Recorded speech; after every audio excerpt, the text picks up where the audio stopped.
વિદ્યાર્થી મિત્રોને નમસ્કાર. આજે આપણે સામાજિક વિજ્ઞાન વિષયમાં 11મો પાઠ શીખીશું. પાઠનું નામ છે વાતાવરણની સજીવો પર અસર. પહેલું ટૉપિકનું નામ છે વાતાવરણનું નિર્માણ. પૃથ્વી સૂર્યમાંથી છૂટી પડી છે તેવું મનાય છે. જે પૃથ્વી જે છે તે શામાંથી છૂટી પડી છે? તો સૂર્યમાંથી છૂટી પડી છે તેવું માનવામાં આવે છે.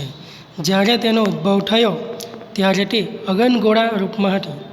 જ્યારે એનો ઉદ્ભવ થયો હતો ત્યારે કેવી હતી? તો અગનગોળાના રૂપમાં હતી, એટલે કે સૂર્ય જેવી જ અગનગોળોના રૂપમાં હતી. આ ગરમ ગોળો ધીમે ધીમે ઠંડો પડવા લાગ્યો. આ અગનગોળો ધીમે ધીમે કેવો પડવા લાગ્યો? તો ઠંડો પડવા લાગ્યો. ઠંડો પડતા તેમાં રહેલા તત્વો પ્રવાહી, ઘન અને વાયુ સ્વરૂપમાં રૂપાંતર પામવા લાગ્યા. ધીમે ધીમે આ ગોળો ઠંડો પડવા લાગ્યો. તેમ તેમ તેમાં રહેલા જે તત્વો પ્રવાહી, ઘન અને વાયુ સ્વરૂપમાં રૂપાંતર થઈ ગયા. જે તત્વોનું ઘન સ્વરૂપમાં રૂપાંતર થયું તેને આપણે મુદાવરણ તરીકે ઓળખીએ છીએ. જે તત્વનું ઘન સ્વરૂપમાં રૂપાંતર થયું તેને આપણે કયા નામે ઓળખીએ છીએ? તો મુદાવરણ. જ્યારે પ્રવાહી તત્વો જલાવરણ તરીકે ઓળખાયા અને વાયુ સ્વરૂપમાં રૂપાંતર પામ્યા તે વાતાવરણ તરીકે ઓળખાયા હતા. એ રીતે પૃથ્વી પર 3 આવરણો અસ્તિત્વમાં આવ્યા: જલાવરણ, વાતાવરણ ને મુદાવરણ. અત્યાર સુધીનું અંડરલાઇન કરી દેવું. હવે પછીનો ટૉપિક છે વાતાવરણ. પૃથ્વીની ચારેય બાજુ વીંટળાઈને આવેલા હવાના આવરણને વાતાવરણ કહેવાય છે. પૃથ્વીની ચારેય બાજુ વીંટળાઈને આવેલા હવાના આવરણને શું કહેવાય છે? તો વાતાવરણ કહેવાય છે. આ વાક્ય બી અંડરલાઇન કરી લેવું. પૃથ્વીની સપાટીથી તે સેંકડો કિલોમીટરની ઊંચાઈ સુધી વિસ્તરેલું છે. એની ઉપરની સીમા કેટલી ઊંચાઈએ આવેલ છે તે સ્પષ્ટ કહેવું મુશ્કેલ છે. એની ઉપરની સીમા કેટલી ઊંચાઈ આવેલી છે તે સ્પષ્ટ કહેવું મુશ્કેલ છે. તેમ છતાં પૃથ્વીના ગુરુત્વાકર્ષણની અસર અવકાશમાં જ્યાં સુધી રહેલી છે ત્યાં વાતાવરણ પૂરું થયેલું માનવામાં આવે છે. અંડરલાઇન કરજો. પૃથ્વીની સપાટીથી 32 કિલોમીટરની ઊંચાઈ સુધીના વાતાવરણના પડમાં 99% જેટલી હવા સમાયેલી છે. પૃથ્વીની સપાટીથી 32 કિલોમીટરની ઊંચાઈ સુધીના વાતાવરણના પડમાં કેટલા ટકા હવા સમાયેલી છે? તો 99%. પૃથ્વીની સપાટીથી જેમ જેમ ઊંચે જઈએ તેમ તેમ હવા પાતળી થતી જાય છે. પૃથ્વીની સપાટીથી આપણે જેમ જેમ ઉપર જતા જઈએ તેમ હવા કેવી થતી જાય છે? તો પાતળી થતી જાય છે. એ પણ અંડરલાઇન કરી લેવું. હવે પછીનો ટૉપિક છે વાતાવરણના વાયુઓ. વાતાવરણ વિના પૃથ્વી પરની જીવસૃષ્ટિનું અસ્તિત્વ અશક્ય છે. વાતાવરણ વાયુ, પ્રવાહી અને ઘન તત્વોનું બનેલું છે. વાતાવરણ કયા કયા તત્વોનું બનેલું છે? તો વાયુ, પ્રવાહી અને ઘન તત્વોનું. અંડરલાઇન કરજો. તેમાં રહેલા ઓક્સિજન અને નાઇટ્રોજન વાયુઓ જીવસૃષ્ટિ માટે અગત્યના છે. આપણે જીવસૃષ્ટિ માટેના અગત્યના વાયુઓ કયા કયા છે? તો ઓક્સિજન અને નાઇટ્રોજન. એ પણ અંડરલાઇન કરજો. વાતાવરણમાં ધુમ્મસ, ઝાકળ, વાદળ વગેરે વાતાવરણમાં રહેલા પાણીના સ્વરૂપો છે. વાતાવરણમાં ધુમ્મસ, ઝાકળ અને વાદળ વગેરે પણ વાતાવરણમાં રહેલા પાણીના જ સ્વરૂપો છે. પ્રવાહી તત્વોમાં મુખ્યત્વે બરફના કણો, જીવજંતુઓ વગેરે છે. પ્રવાહી તત્વોમાં મુખ્યત્વે શું છે? તો બરફના કણો અને જીવજંતુઓ વગેરે. વાતાવરણ પૃથ્વીને દિવસે ગરમી અને રાત્રે અતિશય ઠંડીથી બચાવે છે. જે વાતાવરણ છે તે આપણને પૃથ્વીને દિવસે અતિશય ગરમી અને રાત્રે અતિશય ઠંડીથી બચાવે છે. આ પણ ખાસ અંડરલાઇન કરજો. વાતાવરણમાં રહેલા વાયુઓનું પ્રમાણ બાજુના કોષ્ટકમાં દર્શાવેલ છે. જો તમે બાજુના કોષ્ટકમાં જુઓ તો વાતાવરણમાં કેટલા વાયુઓનું પ્રમાણ કેટલું છે તે દર્શાવેલું છે. તો તમે જુઓ તો તમને વાયુ અને ટકાવારી પણ બતાવેલી છે. અને બાજુમાં જે સર્કલ છે તેની અંદર પણ કેટલો ટકા કેટલા ભાગ છે એ બી બતાવેલું છે. તો પહેલું છે નાઇટ્રોજન, જે બ્લુ કલરમાં છે. નાઇટ્રોજન એ આપણી પૃથ્વી પર 78.3% છે. કેટલો છે? 78.3%. એટલે સૌથી વધારે વાયુ પૃથ્વી પર હોય તો તે કયો છે? નાઇટ્રોજન. ત્યાર પછી છે ઓક્સિજન, જે લાલ કલરમાં બતાવેલો છે. ઓક્સિજન આપણી પૃથ્વી પર 20.99% છે. કેટલો છે? 20.99%. ત્યાર પછી છે ઓર્ગન વાયુ, જે ઓરેન્જ કલરમાં દેખાશે. તેનો કેટલા ટકા છે? તો 0.94%. કેટલો છે? તો 0.94%. ત્યાર પછી છે કાર્બન ડાયોક્સાઇડ, જે તમને ગ્રીન એટલે કે લીલા કલરમાં જોવા મળશે, જે પૃથ્વી પર 0.03% છે. એ કાર્બન ડાયોક્સાઇડ વાયુ કેટલો છે? તો 0.03%. ત્યાર પછી આવશે અન્ય વાયુઓ, જે બ્લેક કલરમાં છે. તે છે 0.01%. અન્ય વાયુઓ કેટલા છે? તો 0.01%. એટલે સૌથી વધારે પૃથ્વી પર જો વાયુ હોય તો એ કયો છે? તો નાઇટ્રોજન. અને સૌથી ઓછો હોય તો તે અન્ય વાયુઓ છે. આ કોષ્ટકને ખાસ તમારે આઈએમપી કરીને ટીક કરી લેવાનું. એમાંથી પણ પરીક્ષામાં પૂછી શકાશે. નાઇટ્રોજન આશરે 130 કિલોમીટર સુધી જોવા મળે છે. નાઇટ્રોજન એ આપણે પૃથ્વીની સપાટીથી જેમ ઉપર જઈએ તો તેમ 130 કિલોમીટર સુધી આપણને જોવા મળશે. જ્યારે ઓક્સિજન આશરે 110 કિલોમીટર. જ્યારે ઓક્સિજન કેટલા કિલોમીટર સુધી આપણને મળશે? તો 110 કિલોમીટર. એટલે કે પૃથ્વીથી જેમ આપણે ઉપર જઈએ તેમ એ એટલા કિલોમીટર સુધીમાં એ ઓક્સિજન વાયુ હોય છે. ત્યાર પછી કાર્બન ડાયોક્સાઇડ આશરે 20 કિલોમીટર સુધી જોવા મળે છે. કાર્બન ડાયોક્સાઇડ વાયુ કેટલા કિલોમીટર સુધી જોવા મળે? તો 20 કિલોમીટર સુધી જ. જ્યારે 130 કિલોમીટરની ઊંચાઈ પછીના વાતાવરણમાં હાઇડ્રોજન અને હિલિયમનું પ્રમાણ વધુ છે. 130 સુધી આપણને નાઇટ્રોજન વાયુ મળશે, પણ એનાથી ઉપર જો આપણે જઈએ એટલે કે 130 કિલોમીટરથી પણ ઉપર જઈએ તો ત્યાં વાતાવરણમાં શાનું પ્રમાણ વધારે હોય? તો હાઇડ્રોજન અને હિલિયમ વાયુનું પ્રમાણ વધુ હોય છે. આ પણ પેરેગ્રાફ ખાસ અંડરલાઇન કરી લેવું. હવે પછીનો આપણો ટૉપિક છે વાતાવરણની સ્તર રચના. વાતાવરણને પૃથ્વીની સપાટીથી ઊંચાઈ તરફ જતાં તાપમાન અને વાયુઓની સંરચનામાં થતા ફેરફારના આધારે અલગ અલગ આવરણ કે સ્તરોમાં વિભાજિત કરવામાં આવે છે. આ ફેરફારના આધારે તેના 4 પેટા આવરણો પાડવામાં આવે છે. વાતાવરણના પણ 4 પેટા આવરણો પાડવામાં આવે છે, જેમ કે ક્ષોભ આવરણ, સમતાપ આવરણ, મધ્યાવરણ અને ઉષ્માવરણ. અંડરલાઇન કરજો ખાસ. જે પેટા આવરણો છે તે કયા કયા છે? તો ક્ષોભ આવરણ, સમતાપ આવરણ, મધ્યાવરણ અને ઉષ્માવરણ. આને અંડરલાઇન કરી લેવું. હવે એના વિશે આપણે ડિટેલમાં જોઈએ તો પહેલો ટૉપિક છે આપણો ક્ષોભ આવરણ. પૃથ્વીને વીંટળાઈને આવેલા વાતાવરણના પ્રથમ આવરણને ક્ષોભ આવરણ કહે છે. પૃથ્વીને વીંટળાઈને આવેલા પ્રથમ આવરણને, એટલે કે પૃથ્વીથી એકદમ નજીક આવેલા તે આવરણને ક્ષોભ આવરણ કહેવાય છે. અંડરલાઇન કરજો. વિષુવવૃત્ત પર તે આશરે 16 કિલોમીટર, સમશીતોષ્ણ કટિબંધ પ્રદેશોમાં આશરે 12 કિલોમીટર અને ધ્રુવો પર આશરે 8 કિલોમીટરની ઊંચાઈ સુધી ફેલાયેલું છે. એ પણ અંડરલાઇન કરજો. ધ્રુવો મુજબ તેમાં ફેરફાર થાય છે. ઋતુઓ મુજબ તેમાં શું થાય? તો ફેરફાર થાય છે. આ આવરણ જીવસૃષ્ટિ માટે ખૂબ જ મહત્ત્વનું છે. આ આવરણ શાના માટે ખૂબ જ મહત્ત્વનું છે? તો જીવસૃષ્ટિ માટે.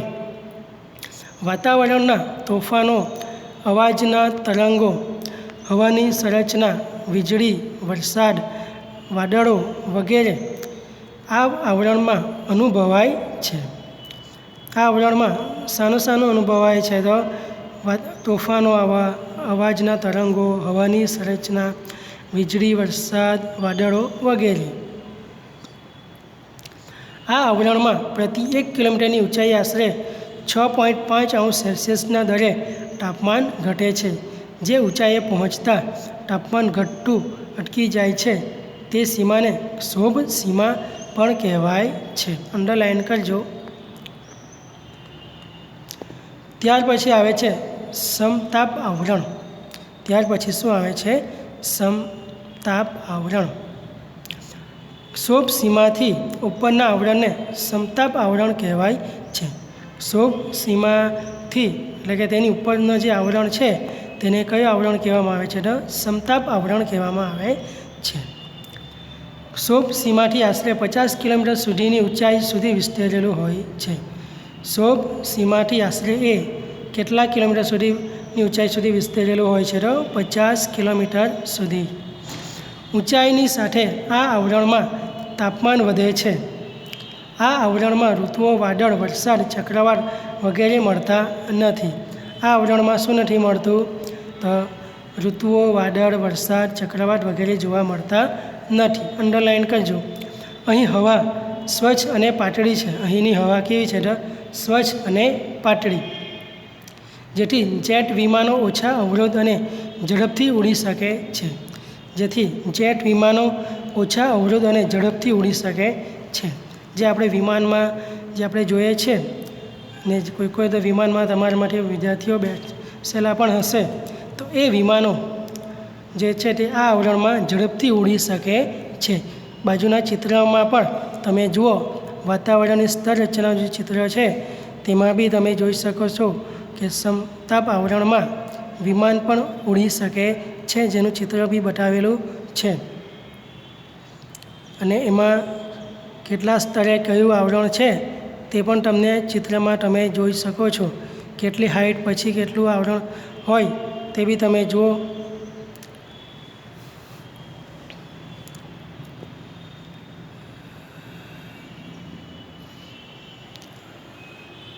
આ આવરણમાં આશરે 15થી 35 કિમીની ઊંચાઈએ ઓઝોન વાયુનું પ્રમાણ વધુ છે. આ આવરણમાં ઓઝોન વાયુનું પ્રમાણ ક્યાંથી ક્યાં સુધી જોવા મળે છે? તો 15થી 35 કિલોમીટરની ઊંચાઈ સુધી.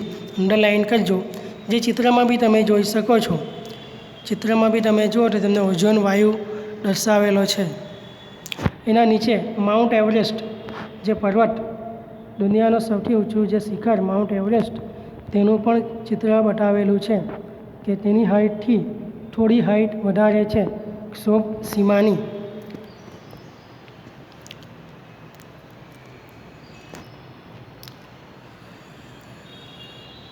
જે સૂર્યના અત્યંત ગરમ પાલજાંબલી કિરણો, જેને અંગ્રેજીમાં અલ્ટ્રાવાયોલેટ રેઝનું શોષણ કરે છે. જે શાનું શોષણ કરે છે? તો સૂર્યના અત્યંત ગરમ પાલજાંબલી કિરણો હોય છે, જેને આપણે જોઈ નથી શકતા, જેની ગરમી આપણે મહેસૂસ પણ નથી કરી શકતા, કારણ કે એ ગરમીને કોણ એનું શોષણ કરી લે છે? તો આ ઓઝોન વાયુ. આ વાયુ એ આપણને અત્યંત સૂર્યની જે અત્યંત ગરમીથી આપણને બચાવે છે, રક્ષણ આપે છે. એ વાક્યને ખાસ અંડરલાઇન કરી લેવું.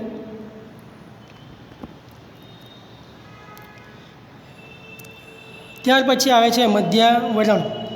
મધ્યાવરણ સમતાપ આવરણની ઉપર આશરે 80 કિમીની ઊંચાઈ સુધીના આવરણના ભાગને મધ્યાવરણ કહે છે. જે સમતાપ આવરણ જે 50 કિલોમીટર સુધીની ઊંચાઈ સુધી છે, ત્યાર પછી 80 કિલોમીટરની ઊંચાઈ સુધી કયું આવરણ આવે છે? તો મધ્યાવરણ. તેમાં ઊંચાઈ પર જતાં તાપમાન ઘટતું જાય છે.